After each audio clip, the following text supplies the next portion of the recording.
2005, I catch my first case. 245 APC1, assault with a deadly weapon and grave bodily injury. The judge sentences me to 6 months, gives me a strike, and 7 years joint suspension. When I get back to the homies and I tell them the deal I took, they looked at me like I was crazy. They said, "You took a 7-year joint suspension?" They said, "You know what that means, right, Kay? That means if you commit any crime, whether it be a new crime or whether it be the same crime that got you locked up in the county jail in the first place, if you commit any new crime, they're gonna give you 7 years in prison off top." Right? So fast forward 3 years later, 2008, I'm sitting in the movie theater, right? And I'm watching The Dark Knight. And I'm seeing Heath Ledger's performance. And I'm glued to the screen. I'm like, whoa, look at this dude going off. And I'm like, man, I will do anything in my power. I will do anything in my spirit. I'll do anything in my mind. I'll do anything in my body to become a part of the film business, right? Look, listen to me. My whole life I've been a C average student. My whole life I've been the best C average student you could ever meet. Look, I was so proud of being a C average student. I thought the C stood for cool. But when I saw this movie, The Dark Knight, I was so inspired by Heath Ledger's performance that I was like, I gotta be in there. So what I decided to do was I decided to enroll in college, right? I decided to enroll in Citrus College.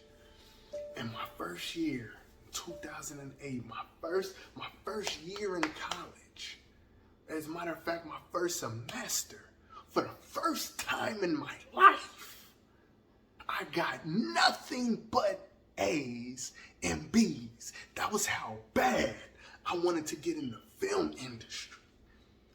I wanted to get in the film industry so bad that after being a C average student all my life, the first semester I got nothing but A's and B's, right? Second semester comes around, right? Again, knock it out the park.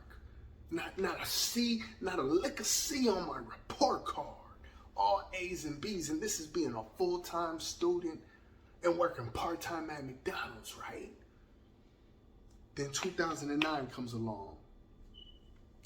And in 2009, around Thanksgiving time, I was playing ball one day and I injured my foot. I rolled on my ankle. So I ended up having to stay home from school one day. Now, mind you, I'm still on probation for the crime I committed in 2005. So in 2009, I'm living in West Covina. I'm sitting home from school, and all of a sudden I get this knock at my door, right? I go to open the door, and it's the police. And they're like, we're doing a probation check, right? As soon as I opened the door, as a matter of fact, they grabbed my hand, pulled me right out, and they're like, Kyle, look, they put my hands behind my back. Look, put me up against my own wall. They put me up against my own wall. And they're like, this is a probation check, right? They raid my apartment. They don't find not a lick of nothing. Now, don't get me wrong.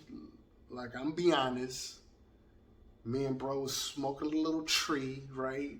But we had just finished the last of our blunt. We had like a little piece left, right? And they was like, it smelled like weed in here. Like, where's the weed at? Like, it smelled like you got pounds in here or something.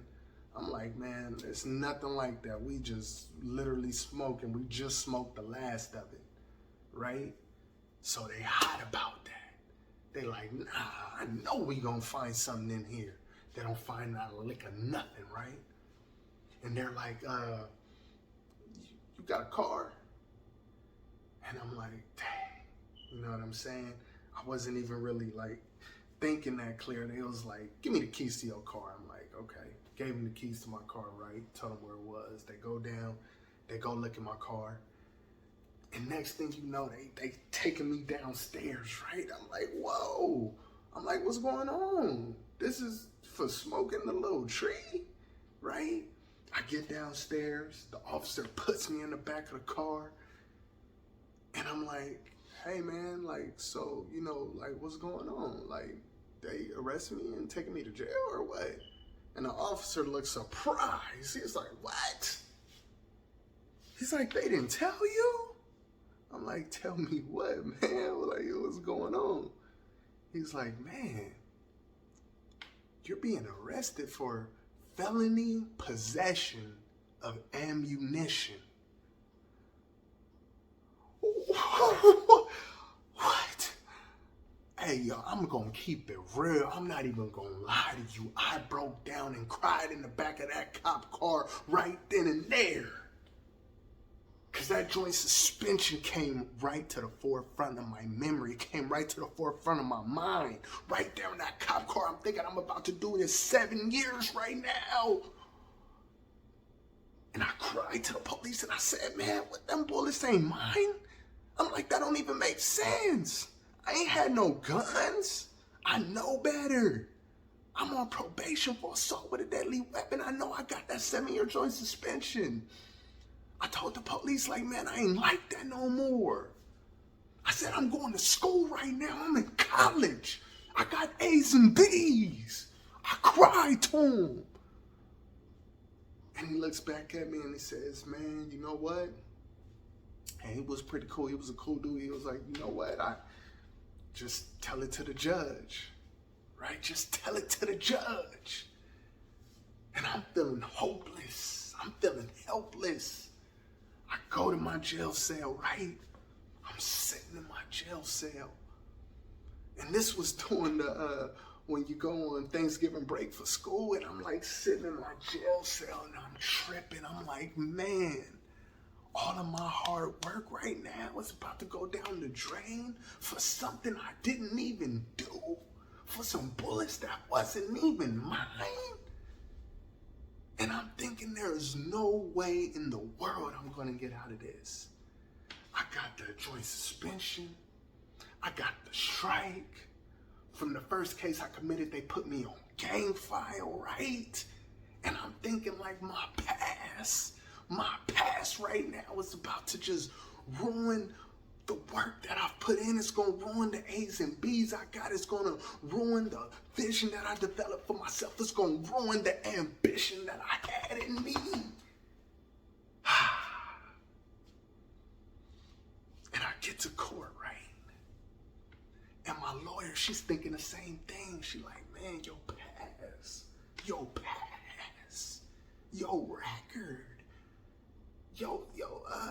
that 245 APC1 on your record, you on gang file, you got a strike, a 7-year joint suspension, your past is gonna tear you up. The judge ain't gonna let this slide. And I'm telling my lawyer, like, man, I gotta get out. I got finals next week. I gotta get out of this. I gotta go take my finals. I'm like, can you just like show the judge my grades? Can you show him my scholarships? Can you show him the work I put in?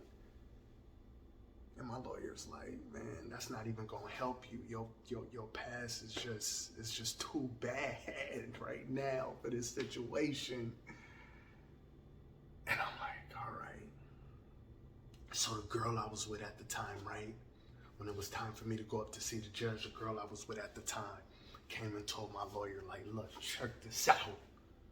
You gonna show the lawyer this paperwork. You gonna show the lawyer these A's and B's. You gonna show the lawyer this paperwork. You gonna show him that he got scholarships to go to school. You gonna show him that he's serious about his school business and he really changed his life. You gonna show him this, right? So the DA is over there saying that, oh man, he's a gang member. The DA is saying, oh man, he got into a fight with this gangster in the past and he went to jail for it. And all I heard was my past just talking. And my past just kept on talking to the judge. And then finally my lawyer went up there, showed the judge my stuff. The judge is looking through. Judge see A's and B's on the report card, right? The judge sees the scholarships, right? And then my lawyer points out one good fact, and I didn't even realize it. This whole time, my lawyer goes over to me and points at my shirt and says, "Your Honor." I wish I was wearing this shirt right now for this video. But my lawyer says, "Your Honor, do gangsters wear shirts that say Christ for life?" And when my lawyer said that, I looked down and I was like, "What? I wear one of my Christ for Life shirts that my big brother gave me?" I was like, whoa. And then the judge looks at the paperwork, looks at the shirt, and the judge says, "You know what? We're going to let him out on OR." "You going to let me what?" "Yeah, no, we're going to let him out on OR. I don't see how he could have got caught up in anything like this. I mean, I see the grades, I see the scholarships, I see the Christ for Life shirt." And I was like, man, I was surprised. My mom was surprised. My brother was surprised. Right? The girl I was with right there was surprised. But you know what I didn't realize was that the judge that had the gavel in the courtroom wasn't the only judge in the room that day.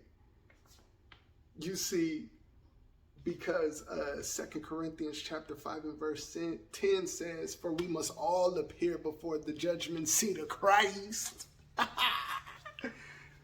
2 Corinthians chapter 5 and verse 10 says we must all appear before the judgment seat of Christ. Christ was my judge in that courtroom that day. And you know what happened? You see, my past tried to speak for me. My past tried to stand up and tell the people in that courtroom who I was. But when my judge saw the work I put in, my past shut up. I shut my past up and I let my work do the talking. And there's some folks out there who your past is trying to tell folk who you are.